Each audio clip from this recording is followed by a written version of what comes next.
Hello students, आज जो आपको हम जानकारी दे रहे हैं वो एक ही क्वेश्चन में कई चीज़ें ऐसी हैं जो पूछी जाएंगी, जैसे कि वैद्युत विभव है, विभव प्रवणता है, वैद्युत क्षेत्रता है। तो उसको हम कैसे कैलकुलेट करेंगे उसको देखना है। इसे क्वेश्चन यहाँ पे दिया हुआ है कि ऑक्सीजन नाभिक से 2×10⁻12 मीटर की दूरी पर वैद्युत विभव निकालना है। आपको विभव प्रवणता ज्ञात करनी है और वैद्युत क्षेत्र की तीव्रता निकालनी है। ठीक है ना, वैद्युत क्षेत्र की तीव्रता, वैद्युत क्षेत्र की तीव्रता, इसका कैलकुलेशन करना है। सबसे पहले आप देखेंगे कि आपके पास जो एटम है वो कौन सा है, ऑक्सीजन नाभिक है। तो चूंकि जो ऑक्सीजन नाभिक आपका है, ऑक्सीजन परमाणु जो होगा वो क्या होगा, 8O16, जिसमें 8 हमारा क्या है, ये आपका होगा क्या, एटॉमिक नंबर होगा। ये आपका क्या है, एटॉमिक नंबर है। एटॉमिक नंबर अगर आपको पता है इसका मतलब आप प्रोटॉन भी जानते हैं कितने होंगे और इलेक्ट्रॉन भी जानते हैं कितने होंगे। यानी कि किसी भी परमाणु का अगर परमाणु क्रमांक पता है तो आपको ये पता है कि उसमें कितने प्रोटॉन होंगे, कितने इलेक्ट्रॉन होंगे। इसीलिए परमाणु कैसा होता है, उदासीन होता है। ठीक है ना। तो इस हिसाब से यहाँ पे जो दिखाया गया है कि 8 हमारा ये क्या है, प्रोटॉनों की संख्या है। क्योंकि यहाँ क्वेश्चन ये कहा गया है कि नाभिक से, ठीक है ना, तो नाभिक में क्या होता है, धनावेश। ठीक है ना। तो यहाँ पर इस हिसाब से आपको जो वैद्युत विभव निकालना है उसको ध्यान देना होगा। और फिर देखिए यहाँ पे जो दूरी दे रखी है वो 2×10⁻12 है। तो ये भी ध्यान रखना है कि ये दूरी कहीं ऐसा तो नहीं है कि जो नाभिक की जो रेडियस है या नाभिक का जो आकार है उसके उस कोट की है। जैसे कि नाभिक की जो त्रिज्या होती है, नाभिक की त्रिज्या की जो कोटि है वो 10⁻15 मीटर है। और जो जिस बिंदु को निकालना है, ये जो फैक्टर निकालने हैं वो है 2×10⁻12 मीटर। इसका मतलब ये हुआ ये जो बिंदु होगा वो जो ऑक्सीजन नाभिक है उससे क्या होगा, बाहर होगा। क्योंकि जो रेडियस का ऑर्डर है वो कितना है, 10⁻15 मीटर है। ठीक है ना। तो अब क्या होगा, सबसे पहले हम जो ऑक्सीजन नाभिक है उस पर कितना आवेश होगा ये पहले फाइंड आउट करना पड़ेगा। तो ऑक्सीजन में जो प्रोटॉनों की जो संख्या है वो कितनी है, इसके परमाणु में वो दी है 8। तो पहले हम ऑक्सीजन परमाणु पर, ऑक्सीजन के नाभिक, ऑक्सीजन के नाभिक पर आवेश। ठीक है ना। अब नाभिक में धनावेश है, क्यों, नाभिक के भीतर कौन रहता है, न्यूट्रॉन और प्रोटॉन। इलेक्ट्रॉन तो कक्षाओं में चक्कर लगाते रहते हैं। ठीक है ना। इसलिए यहाँ पे जो आवेश होगा नाभिक में कैसा होगा, पॉजिटिव आवेश होगा। कितना आवेश होगा ये पता करना होगा। तो ये ध्यान करने के लिए हमने फॉर्मूला लगाया है Q = N × E। N क्या है, उसमें कितने प्रोटॉन है नाभिक के भीतर, ये संख्या पता लगेगी। तो कितने प्रोटॉन आपके पास है, 8। यहाँ पर हो जाएगा 8 × E और 8 × 1.6 10⁻⁻19 होगा। इसका मतलब ये जो ऑक्सीजन नाभिक है उस पर जो आवेश होगा वो ये होगा। अब हम नाभिक का आकार बहुत छोटा होगा तो इसको एक प्रकार से बिंदु आवेश तरह मान सकते हैं। और इसी से इन्होंने कहा है कि 2 × 10⁻12 मीटर की डिस्टेंस पे जो पॉइंट है यहाँ पे आपको क्या निकालना है, पोटेंशियल निकालना है। तो चूंकि बिंदु आवेश के कारण,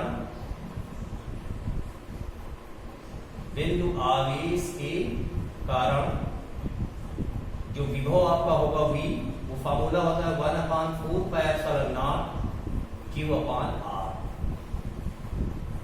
ठीक है ना।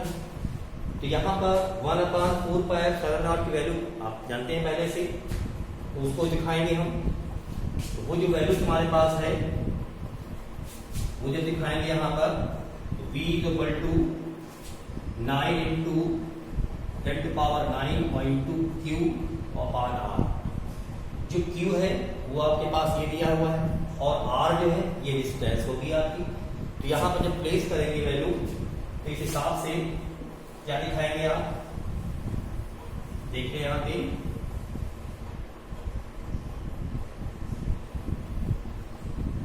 जब वैल्यू प्लेस करेंगे तो ये हो जाएगा 9 इंटू 10 टू पावर 9 और जो क्यू की वैल्यू है वो 8 इंटू 1.6 10 टू पावर माइनस 19 और जो डिस्टेंस है वो कितनी है 2 into 10 to power minus of 12। इसको जब आप सॉल्व करेंगे ये 2 4 या 8 हो जाएगा, यानी कि 9 इंटू 10 टू पावर 9 इंटू 1.6 और 10 to power minus 19 and this power goes to numerator. ठीक है ना। तो इस हिसाब से देखिए 12 और 9 21 हो जाएगा। ये कह दीजिएगा यहाँ पे माइनस 10 बचेगा और ये प्लस 2 इसका मतलब 9 इंटू 1.6 इंटू 4 ये छूट गया था इंटू 4 इंटू यहाँ पे माइनस 10 और ये प्लस 10 की पावर 2 इंटू 10 की पावर 2 वोल्ट। ये आपका क्या निकल आया है, वैद्युत विभव निकल आया है। पहली राशि जो इसमें कही गई है वो आपकी निकल आई। ठीक है ना। अब बात इसमें आती है जो उन्होंने दूसरी बात कही है, क्या है वो विभव प्रवणता है। तो विभव प्रवणता निकालने के लिए आप क्या करेंगे, जो वैद्युत विभव हमारा दिया होगा इस वैद्युत विभव को हम क्या करेंगे कि दूरी r के साथ हम क्या करेंगे, इसको हम डिफरेंशिएट करते हैं। ठीक है ना। विभव प्रवणता जो हमारी होगी वो dV/dr। ठीक है ना।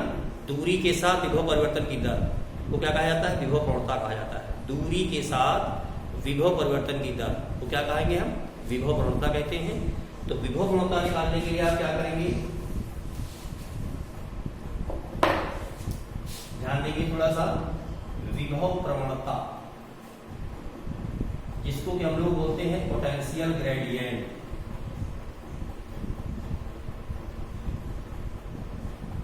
ये जो पोटेंशियल ग्रेडियंट होगी वो हमारी dV/dr होगी। इसका मतलब ये हुआ कि जो पोटेंशियल होगा उसको हमें डिफरेंशिएट करना पड़ेगा, दैट इज 1/4πε0 Q/r। इसको जब डिफरेंशिएट करेंगे तो ये 1/4πε0 Q का कॉमन हो जाएगा d/dx of r to power minus 1 d/dr।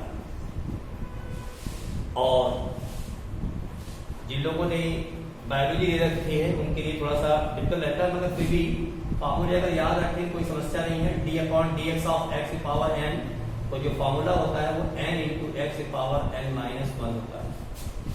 तो यहाँ पावर आपके पास माइनस 1 दे रखी है, तो क्या होगा यहाँ पे 1/4πε0 Q और इसको सॉल्व करेंगे minus 1 into r power minus 2 हो जाएगा और ये माइनस आ जाएंगे बाहर। ये हो जाएगा dV/dr is equal to minus 1/4πε0 Q/r²। इसका मतलब ये हुआ कि जो विभव प्रवणता तुम्हारी है वो क्या निकल रही है, माइनस 1/4πε0 Q/r²। ठीक है ना।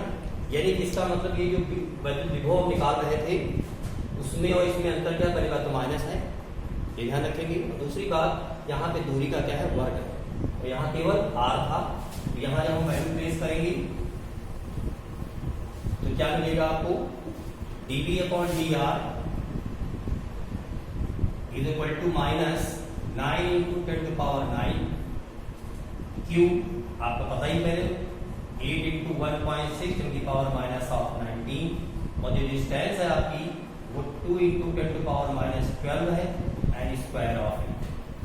इसका स्क्वायर करेंगे ये हो जाएगा माइनस 9 इंटू 10 टू पावर 9 8 1.6 10 की power minus of 19 upon 4 into 10 to power minus of 24। ठीक है। ये 4 2 या 8 हो जाएगा, तो ये हो जाएगा आपका 18 इंटू 1.6 10 की पावर 24 और 33 और 33 से 19 निकल जाएंगे तो आप हो जाएगा 14। ये 14 आ जाएगा dV/dr और ऐसी का नेगेटिव क्वांटिटी। तो ये आपकी जो वैल्यू निकल आई वो क्या निकले, विभव प्रवणता। इसको दिखाएंगे किससे, वोल्ट पर मीटर। वोल्ट पर मीटर dV/dr वोल्ट पर मीटर। ये जो वैल्यू आपकी निकली है ये क्या निकली है, विभव प्रवणता निकली। ठीक है ना। माइनस 18 इंटू 1.6 10 की पावर 14 वोल्ट पर मीटर। क्लियर। अब देखिए तीसरा इसका जो टर्म है आपका वो क्या है, वैद्युत क्षेत्र की तीव्रता है। इसका मतलब ये है कि वैद्युत क्षेत्र तीव्रता आप डायरेक्ट भी निकाल सकते हो, ठीक है ना। मतलब जो सीधे हमारा बिंदु आवेश का फार्मूला होता है E = 1/4πε0 Q/r², मगर वो थोड़ा लेंथी हो जाएगा, फिर हमको वही काम करना पड़ेगा। तो देखिए जो चीज़ हमको दिए कहीं ऐसा तो नहीं है वो इसी से रिलेटेड हो। तो जो वैद्युत क्षेत्र की तीव्रता होती है वो विभव प्रवणता के ऋणात्मक मान के बराबर होती है। वैद्युत क्षेत्र की तीव्रता विभव प्रवणता के ऋणात्मक मान के बराबर होती है। इसका मतलब ये हुआ कि जो वैद्युत क्षेत्र की तीव्रता है आपकी E = वो होगी -dV/dr, और ये dV/dr हम लोगों ने पहले से निकाल रखा है, दैट इज -18 × 1.6 और 10⁻14 V/मीटर। तो यहाँ भी हो जाएगा +18 × 1.6 10⁻14 V/मीटर, ठीक है ना। तो आप ये ध्यान देना है कि जो क्वेश्चन दिया है उसको हम कितने सार टाइम उसको अटेम्प्ट कर सकते हैं, ठीक है ना। अब अगर इसमें सीधे अगर हम बिंदु आवेश लगाते हैं तो फिर वही प्रक्रिया करनी पड़ रही है, जब जो प्रक्रिया हम एक बार कर चुके हैं यहाँ पर, तो कोई उससे बेनिफिट नहीं मिल रहा। तो हम ये देखेंगे जो हमको वैल्यू दी है कहीं ऐसा तो नहीं है कि जो हमको भौतिक राशि निकालनी है वो जो चीज़ हम निकाल चुके हैं कहीं वही से रिलेटेड नहीं है। तो इस चीज़ को भी अच्छे से ध्यान रखना है। तो ये जो मैंने क्वेश्चन बताया है आपको, प्रयास ये करें कि इसको रिवाइज करें और इस तरह क्वेश्चन जरूर ध्यान रखिए जिसमें कि एक ही भौतिक राशि से मतलब एक ही क्वेश्चन में कई चीज़ें पूछी जा रही हैं, कहीं ऐसा तो नहीं है कि वो एक दूसरे से रिलेटेड हो, ठीक है ना। तो उससे क्या होगा, आपका टाइम भी बचेगा और क्वेश्चन भी जल्दी आपका अटेम्प्ट हो जाएगा। Okay, thank you.